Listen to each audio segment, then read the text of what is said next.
반갑습니다. 안녕하세요. 최병국입니다. 오늘 제가 여러분들과 함께 나누고 싶은 말씀은 마가복음 10장에 있는 말씀입니다. 마가복음 10장 46절부터 52절까지의 말씀인데 시간 관계상 제가 이 말씀을 읽지 않고 제가 말씀 중간중간 계속 읽을 거니까 그때 그 말씀들을 함께 나눌 수 있었으면 좋겠습니다. 오늘 본문은 우리가 너무나 잘 알고 있는 말씀입니다. 한 소경에 관한 이야기입니다. 오늘 본문을 통해서 이 한소경의 이야기를 좀 하면서 이 사건이 여러분에게는 또 다른 여러분 삶 속에서 생생하게 경험할 수 있고 그 다음에 느낄 수 있는 그런 시간들이 될 수 있게 되기를 간절히 소원합니다. 어쩌면 이 소경은 저와 여러분의 이야기일 수도 있고 저와 여러분일 수도 있습니다. 이렇게 말하면 에이 목사님 저는 다 볼 수 있는데요. 목사님도 다 볼 수 있잖아요. 저는 다 만질 수도 있고 저는 아무런 문제가 없는데 목사님 그게 무슨 말이에요? 제가 소경이라뇨? 라고 말씀하실지도 모르겠습니다. 맞습니다. 여러분 다 볼 수 있고 다 만질 수 있어요. 아무런 문제가 없습니다. 우리는 지금 우리의 눈으로 보고 만질 수 있고 자신 있게 난 다 할 수 있어요 라고 말하지만 사실 우리는 보이지 않는 미래에 대해서 얼마나 불안해하고 있습니까? 얼마나 걱정하고 있습니까? 우리는 한 치 앞을 내다볼 수 없는 그런 영적인 소경과도 같은 상황 속에 살아가고 있습니다. 우리가 이 코로나19 바이러스 때문에 예배를 드리게 될지 못하게 될지는 누가 알았겠습니까? 근데 우리는 지금 그런 시대를 살아가고 있다는 것입니다. 오늘 본문에 나오는 눈먼 사람은 깊은 절망감 가운데 우리 주님 앞에 나옵니다. 그리고 그는 주님 앞에 이렇게 말합니다. 주님, 선생님, 내가 다시 볼 수 있게 해 주십시오 라고 말합니다. 사랑하는 여러분, 저와 여러분은 주님 앞에 서는 날이 필요하고 주님 앞에 서야 될 때가 있고 그리고 이런 주님의 치유의 과정들이 저와 여러분에게 꼭 필요하다라는 사실입니다. 어두웠고 그래서 눈이 밝게 떠여지고 그리고 새로운 삶의 여정이 보여지는 그런 과정들이 저와 여러분에게 필요하다라는 사실입니다. 이런 치유의 사건, 이런 다시 보게 되는 이 놀라운 사건들을 우리 삶 속에서 경험하고 맞이하려면 우리에게 어떤 것이 필요할까요? 첫 번째, 여러분 자신을 잘 알아야 된다는 것입니다. 오늘 본문 46절의 말씀을 보겠습니다. 46절을 세 번역으로 제가 읽어드리겠습니다.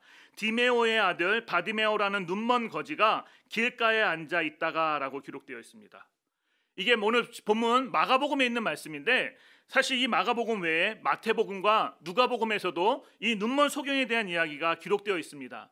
근데 마태복음과 누가복음 외에 이 마가복음에서는 눈먼 거지의 이름이 정확히 기록되어 있습니다. 그 사람의 이름은 바디메오입니다.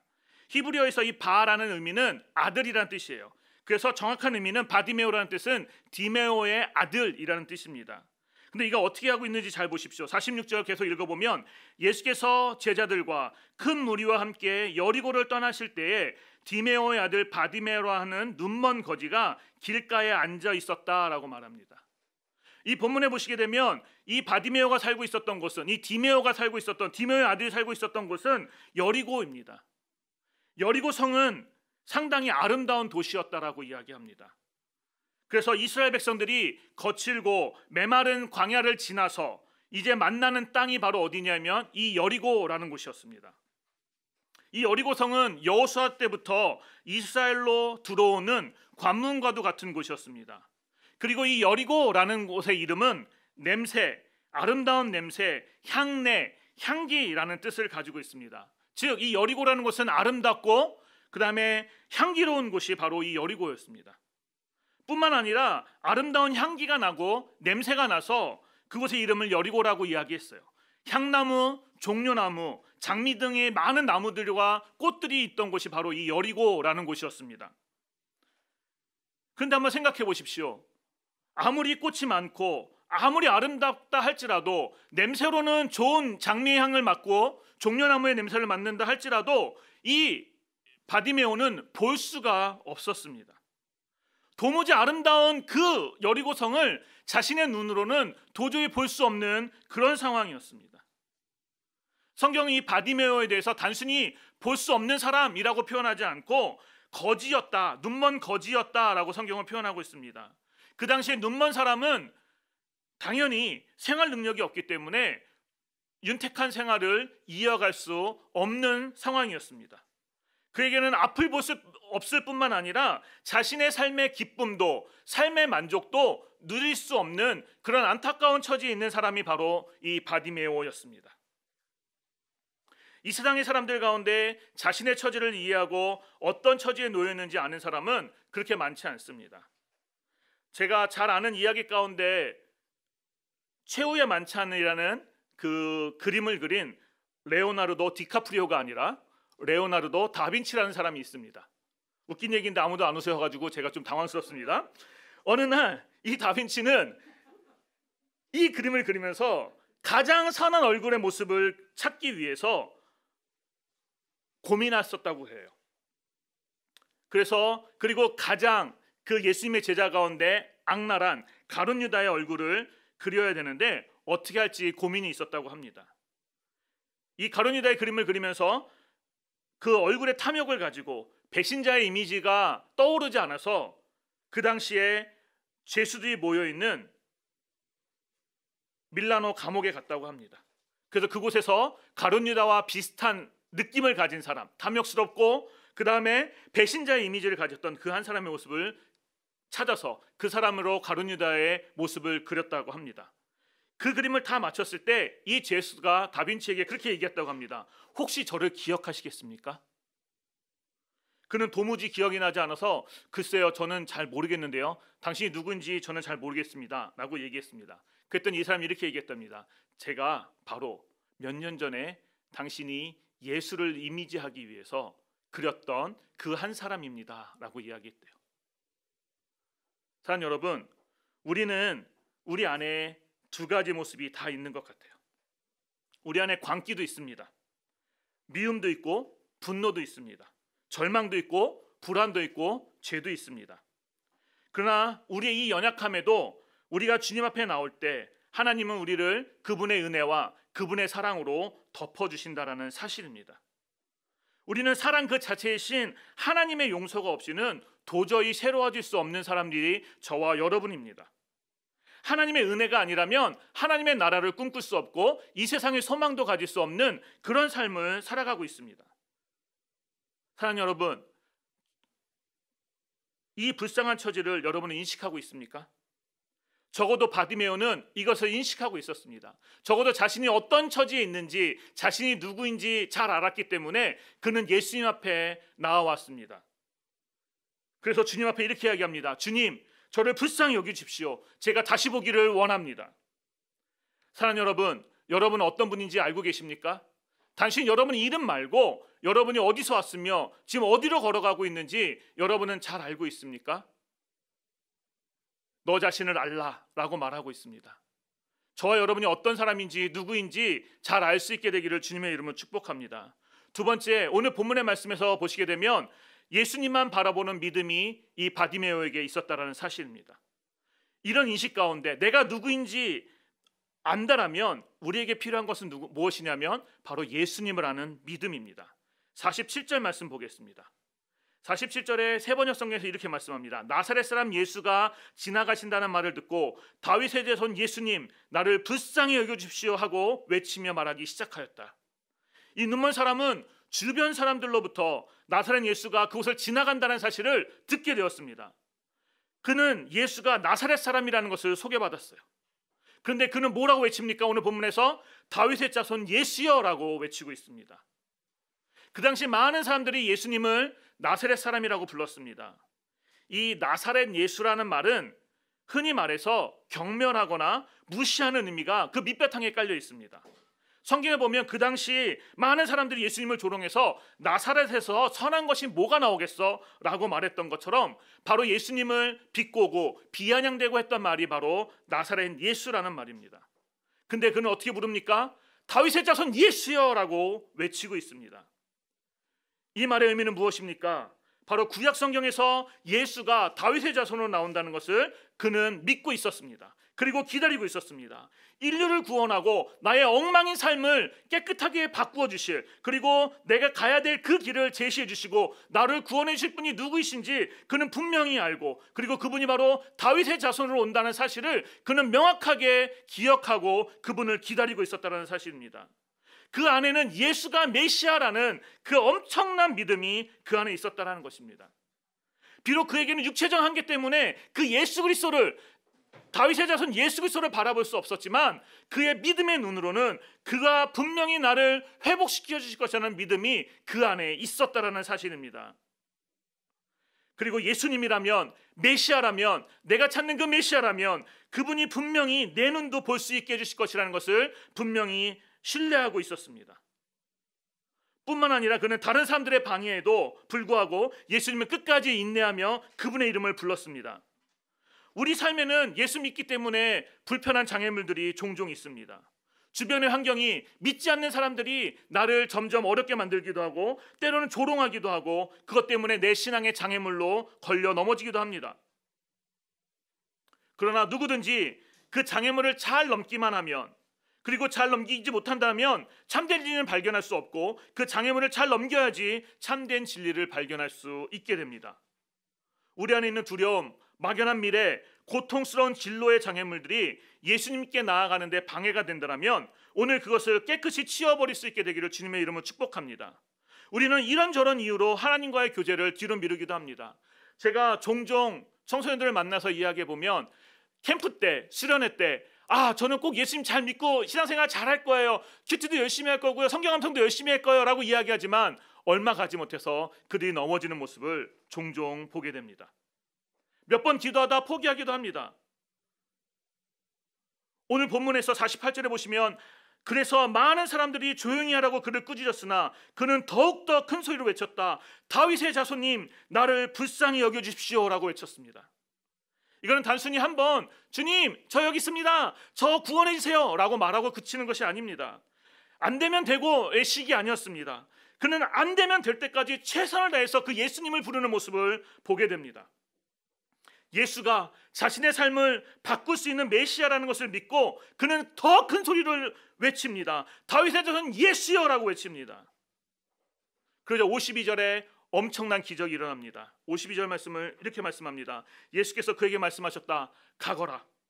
내 믿음이 너를 구원하였다. 그러자 그 눈먼 사람은 곧 다시 보게 되었다. 그리고 그는 예수가 가시는 길을 따라 나섰다. 사랑하는 여러분, 예수님은 여러분의 간구, 하나님은 여러분의 작은 신음에도 응답하시는 하나님이십니다.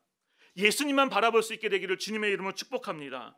그분은 지금도 살아계셔서 우리 삶에서 역사하시고 함께 계시는 살아계신 하나님이십니다.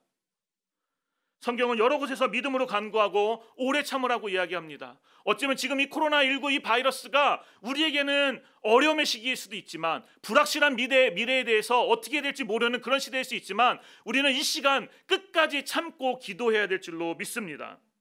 단 한 번의 기도, 많은 장애물로 인해서 포기하는 것이 아니라 끝까지 예수님만 바라볼 수 있는 저와 여러분이 될 수 있게 되기를 주님의 이름으로 축복합니다. 이제 그렇게 끝까지 예수님만 보고 믿음을 지켰던 바디메오에게 예수님은 이렇게 질문하십니다. 51절입니다. 예수께서 그에게 말씀하셨다. 내가 너에게 무엇을 하여 주기를 바라느냐? 그 눈먼 사람이 예수께 말하였다. 선생님, 내가 다시 볼 수 있게 하여 주십시오. 예수님은 그에게 무엇을 하여 주기를 원하느냐라고 물어보셨습니다. 여러분, 이 순간은 정말 중요합니다. 예수님이 저와 여러분에게 무엇을 해주기 원하느냐라고 이야기할 때 여러분은 시시한 것 구하지 않을 거예요. 제가 오늘 저녁에 맛있는 스테이크 먹고 싶어요 라고 말하고 하지 않을 거예요. 그는 앞을 볼 수 없었기 때문에 보고 싶다고 말하고 싶었을지도 몰라요. 또 너무나 가난했기 때문에 돈이 있었으면 좋겠다라고 말할지도 몰라요. 아마 여러분에게 물어봤다면 혹시 이성 친구? 믿음 있는 좋은 이성 친구? 좋은 직장? 확실한 미래? 돈? 이런 것들을 구했을지 몰라요. 시시한 거 구하지 않았을 거예요. 그에게도 구할 것이 정말 많았지만 그는 가장 본질적인 것을 구했습니다. 그것은 선생님, 내가 다시 볼 수 있게 해주십시오라는 기도였습니다. 그는 이것 없이는 영원한 생명을 얻어서 갈 수 없다는 것을 알았습니다. 메시아이기 때문에 이분이 내가 이것을 구하면, 믿음으로 이것을 구하면 하나님께서 볼 뿐만 아니라 하나님 나라도 허락해 주실 것이라는 믿음이 그에게 있었습니다. 그는 예수님을 끝까지 믿는 믿음 없이는 하나님 나라에 갈 수 없다는 것을 너무나 잘 알고 있었습니다. 그래서 그는 하나님 앞에 간구했습니다. 예수님 앞에 간구했습니다. 그래서 예수님이 내가 볼 수 있게 됐다라고 말씀하지 않으셨고 뭐라고 했냐면 내 믿음이 너를 구원하였느니라 라고 말씀하셨습니다. 단순히 육체적 눈만 뜬 것이 아니라 그의 믿음으로 그가 구원까지 받게 되었다는 사실을 오늘 본문은 우리에게 명확하게 말씀하고 있습니다. 그렇게 되자 그는 예수님을 쫓아갔습니다. 세번역 성경이 이렇게 말씀합니다. 그는 예수가 가시는 길을 따라 나섰다라고 표현하고 있습니다. 그는 단순한 호기심으로 예수님을 한번 쫓아가고 이분이 날 구원해 주신 분이야? 이분이 나의 눈을 뜨게 하신 분이야? 라고 간 것이 아니라 계속 목숨을 바칠 제자로 살아가겠다라는 다짐을 하고 예수님을 따라갔다라는 사실입니다. 근데 참 재미있는 것이 이 마가복음 10장에 있어요. 예수님은 바디메오뿐만 아니라 그의 제자들에게도 똑같은 질문을 합니다. 마가복음 10장 36절에 이렇게 말씀합니다. 예수께서 그들에게 말씀하셨다. 너희는 내가 너희에게 무엇을 해주기를 바라느냐? 그러자 예수님의 제자였던 야고보와 요한이 이렇게 말씀합니다. 37절입니다. 선생님께서 영광을 받으실 때에 하나는 선생님의 오른쪽에 하나는 선생님의 왼쪽에 앉게 하여 주십시오. 여러분, 이 대답은 바디메오와 비교했을 때 너무나 이기적인 대답 아닙니까? 예수님이 이 땅에서 이타적인 삶을 사셨습니다. 자신의 인류의 구원을 위해서 대속물로 자신을 주셨다라고 성경은 말씀하고 있습니다. 그의 제자들은 예수님이 왕이 되면 가장 높은 좌우에 앉아서 한몫 챙길 그런 생각을 하고 있었습니다. 그러나 바디메오는 가장 본질적인 질문, 제가 보기를 원합니다 라는 기도를 했다라는 사실입니다. 사랑하는 여러분, 여러분 예수님 왜 믿으십니까? 여러분 예수님이 여러분을 위해서 무엇을 해주기를 원하십니까? 혹시 부모님이 교회 다니시니까 좋은 대학 가려고, 좋은 직장 가려고, 돈 많이 벌려고 예수님 믿습니까? 그 교회 다닙니까? 예배 안 드리면 벌 받을까 봐, 내 인생이 꼬일까 봐 보험처럼 교회 다니지는 않습니까? 예수님의 제자들은 자신이 원하는 것이 되지 않자, 자신이 원하는 대로 예수님이 되지 않자 예수님을 버리고 도망갔습니다. 그러나 바디메오는 본질적인 문제가 해결되자, 예수님이 누구인지 알자, 그분이 구세주인 것을 알자 그는 자신의 목숨까지 버리면서 제자로 따라갔습니다.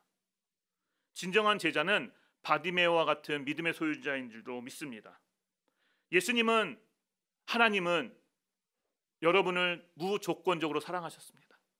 로마서 3장 16절에 이렇게 말씀합니다. 하나님께서 세상을 이처럼 사랑하셔서 외아들을 주셨으니 이는 그를 믿는 사람마다 멸망하지 않고 영생을 얻게 하려 하심이라. 사랑하는 여러분, 앞이 보이지 않습니까? 나의 미래가 깜깜합니까? 예수님을 만날 수 있게 되기를 주님의 이름으로 축복합니다. 마가복음 10장 45절에서 이렇게 말씀합니다. 인자는 섬김을 받으러 온 것이 아니라 섬기러 왔으며 많은 사람을 구원하기 위하여 치를 몸값으로 자기 목숨을 내주러 왔다. 여러분, 예수님만으로 만족할 수 없으면 그 어떤 것으로 만족할 수 없습니다. 나를 위해 목숨 주시고 영생 주신 우리 삶에서 왕으로 모시고 그래서 날마다 그분과 동행하며 살아가는 저와 여러분이 되기를 주님의 이름으로 축복합니다. 주님은 끝까지 여러분을 사랑하십니다. 기도하겠습니다. 하나님 아버지, 이 시간 이 유튜브를 통하여 온라인으로 예배드리는 분들 가운데 오늘 처음으로 예수님을 나의 구주로 영접한 분이 있다라면 주님 홀로 영광 받으시고 그분이 정말 주님 안에서 믿음으로 살아갈 수 있도록 주님께서 함께해 주시고 은혜 베풀어 주시기를 간절히 소원합니다. 하나님 아버지, 주님께서 이 땅에 오신 목적은 우리를 위하여 죽으실 뿐만 아니라 대속물로 자신을 주기 위해서인데 이 본질을 우리가 잊지 않고 살아갈 수 있도록 은혜 베풀어 주시옵소서. 세상은 어지럽고 급박하게 돌아가고 한 치 앞을 내다볼 수 없는 상황이지만 주님, 우리의 영의 눈을 뜨기 원합니다. 예수님께서 우리를 위하여 십자가에 박혀 죽으시고 부활하신 그 사실, 그리고 그분이 우리의 삶의 소망이 되신다는 사실을 우리가 날마다 기억하며 살아갈 수 있는 우리의 삶이 될 수 있도록 은혜 베풀어 주시옵소서. 함께해 주시기 원합니다. 날마다 함께해 주시고 동행해 주시고 우리가 그분을 아버지로 모시고 주인으로 모시고 날마다 그분과 교제하는 감격이 저희들 삶 속에서 넘쳐날 수 있도록 은혜 베풀어 주시옵소서. 감사드리며 사랑하신 예수님의 이름으로 기도합니다. 아멘.